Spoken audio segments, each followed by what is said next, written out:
Hello hello, moi c'est Anne-Flore, bienvenue sur ma chaîne.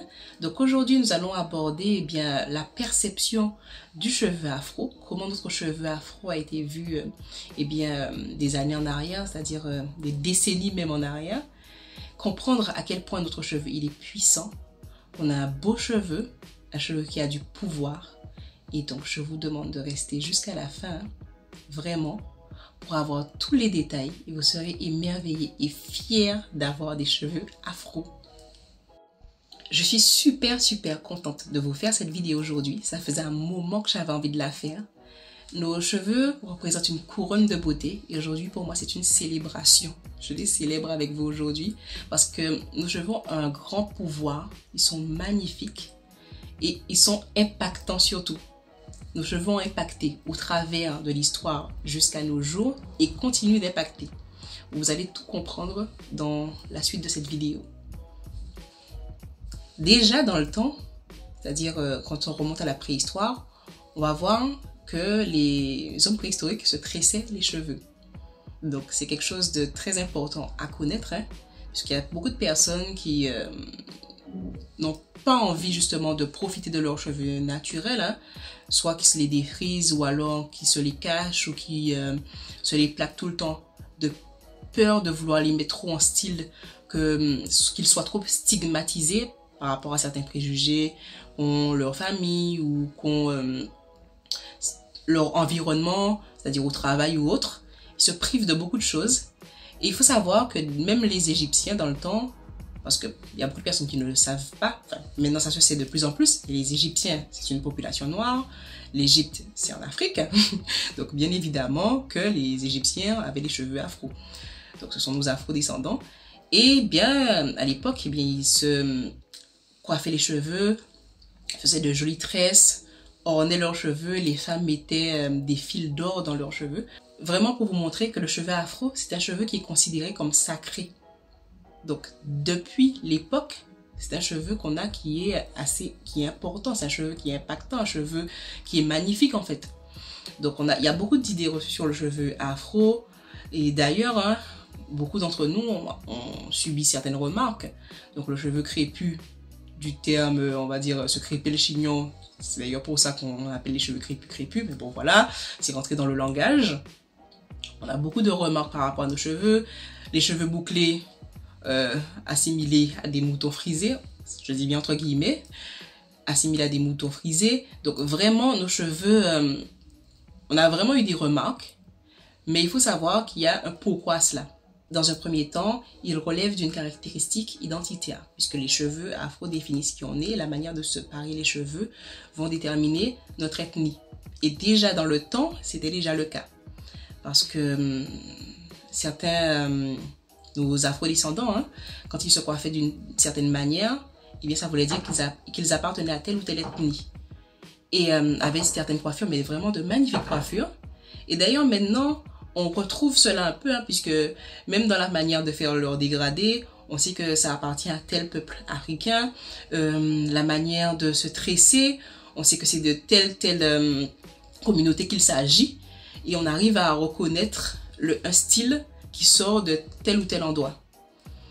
Et c'est vraiment magnifique en fait. Et à l'époque, eh bien, on privait nos afro-descendants de cela pour que justement ils perdent cette identité, qu'ils ne sachent plus en fait qui ils sont, et donc mieux pouvoir les contrôler, les manipuler et autres. Parce que quand on ne sait pas qui on est, soit on devient très agressif, et d'ailleurs maintenant on le voit à certaines populations qu'on retourne les unes contre les autres, et des personnes de même ethnie eh bien, qui se font la guerre, et c'est vraiment malheureux, mais c'est parce que ces personnes-là, elles perdent leur identité. Donc soit ça rend agressif, ou alors on devient comme un fantôme, et plus sujette à la manipulation, puisqu'en fait, c'est comme si on est vide en fait à l'intérieur. Donc c'est important en fait de savoir qui on est, et d'où cette envie de faire perdre leur identité à ces populations, puisque bien évidemment vous connaissez le contexte qu'il y a eu. On ne va pas rentrer dans les détails parce que c'est pas exactement l'objet de la vidéo. On observe vraiment ces belles coiffures que portaient les femmes dans le temps, parce que le cheveu, comme je vous l'ai expliqué tout à l'heure, il était considéré comme étant sacré, et souvent elles se les tressaient pour les protéger du soleil ou autre, pour que eh bien, leurs cheveux conservent leur beauté. D'ailleurs, ça me rappelle un cousin qui me demandait d'écrire ses initiales en tressant ses cheveux. Donc, il fallait que je trouve le sens pour pouvoir réaliser les tresses, pour faire ses initiales. Et donc, je trouve ça vraiment merveilleux de pouvoir créer de belles choses avec les cheveux afro. Vous vous rendez compte le pouvoir de nos cheveux, ce qu'on peut faire avec et que d'autres ethnies peut-être n'ont pas la possibilité de faire. On peut vraiment jouer avec les styles, faire pas mal de choses intéressantes avec nos cheveux. Autre chose, il y a des femmes de d'autres populations qui ont remarqué justement la beauté que dégageaient eh bien, les femmes noires avec leurs cheveux afro, des coiffures les unes les plus belles que les autres, et donc ont voulu que ces femmes arrêtent de mettre en valeur leurs cheveux. C'est pour ça que je vous dis que notre cheveu il est impactant. Et donc, en l'an 1800, en Louisiane, les femmes noires avaient reçu l'ordre de couvrir leurs cheveux. Donc, elles ne pouvaient plus paraître dans les lieux publics avec leurs cheveux naturels. Donc, il fallait qu'elles s'attachent les cheveux. Donc, chez nous, on appelle ça le mari-tête. Donc, il y a plusieurs origines à cela. Et en Louisiane, bien, le cas était du fait de cette jalousie, on va le dire les choses telles qu'elles sont, au niveau eh bien, du fait que les femmes noires avaient cette prestance avec leurs cheveux afro. D'ailleurs, il y a eu beaucoup de ségrégation, on empêchait les différentes communautés de se mélanger, c'est-à-dire les peuples blancs et les peuples noirs. Et c'est vrai que pour éviter justement que les femmes noires soient trop séduisantes de par leurs cheveux, et pour maintenir cette ségrégation, c'est pour ça qu'encore aujourd'hui, malheureusement, il y a certaines ethnies qui évitent d'aller vers d'autres ethnies, de peur soit d'être blessées, ou alors tout simplement, ou de subir des moqueries parce que bon, ben on s'est mélangé, etc. Donc il y a encore des personnes qui vivent dans cette frustration de ne pas aller vers l'autre, que ce soit une personne blanche qui voudrait se mettre avec une personne noire ou vice versa, tout simplement par peur d'être jugée, qu'on se moque d'elle parce qu'elle n'a pas choisi quelqu'un qui est de la même ethnie ou de la même couleur de peau autre qu'elle. Et je trouve ça vraiment dommage, mais bon, les mentalités évoluent, ça change, il y a beaucoup de mélanges et le monde est de plus en plus libre. Mais bon, ça c'est un autre débat encore. C'est la raison pour laquelle je vous demande d'être fiers de vos cheveux, parce que là on peut les porter librement. Et souvent, quand on se pose souvent des questions, comment paraître pour certains événements, notamment pour un entretien, on se dit, bon, ben, on va venir avec les cheveux bien tirés, ça fera mieux.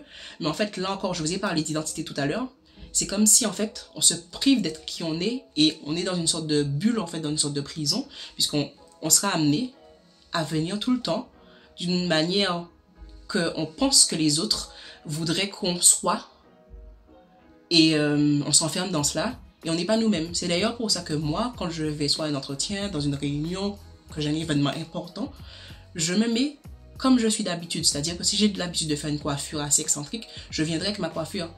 Comme ça, au moins, je ne vais pas me sentir mal.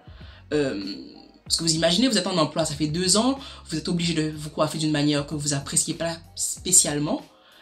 D'emblée, vous venez tel que vous êtes et la personne, soit elle va vous apprécier comme ça ou pas, au moins vous saurez. Et si elle vous apprécie comme ça, bingo, vous pourrez être qui vous êtes tout au long de votre vie, parce qu'on reste quand même 80% du temps au travail, si ce n'est pas plus pour les personnes qui font des heures supplémentaires. Donc vous imaginez un peu la frustration de ne pas pouvoir s'exprimer, d'exprimer notre identité en fait. C'est vraiment triste. Donc sur mon CV, quand je postule une offre, je mets ma photo avec vraiment qu'on voit bien comment je suis. Je vais m'habiller de manière colorée, des vêtements colorés, avec ma coiffure ou autre.